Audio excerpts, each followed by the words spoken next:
அனைவருக்கும் அதி அற்புதமான காலை வணக்கம்.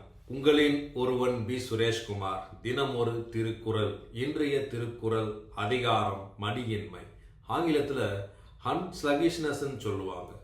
குறள்: மடிமடி கொண்டொழுகும் பேதை பிறந்த குடிமடியும் தன்னினும் முந்து. குறளின் 603. குறளின் விளக்கம்: அழிக்கும் தன்மையுடைய சோம்பலை கொண்டு நடக்கும் அறிவில்லாதவனின் பிறந்த குடி அவனுக்கு முன் அழிந்து விடும் என்கிறார் வள்ளுவர்.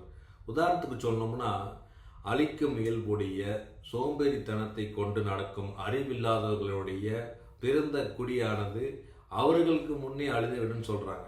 ஆமாங்க, யார் ஒருவர் உழைப்பு இல்லாமல் சோம்பலை கொண்டு நடப்பவர்கள் அவர்களுடைய குடும்பமானது அவர்களுக்கு முன் அழிந்துவிடும் என்கிறார்.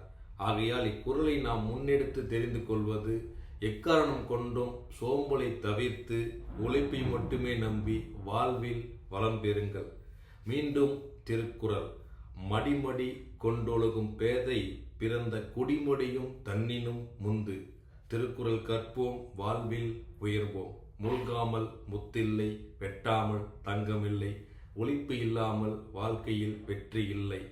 சோம்பலை தவிர்ப்போம், வெற்றியை ருசிப்போம். நன்றி, வணக்கம்.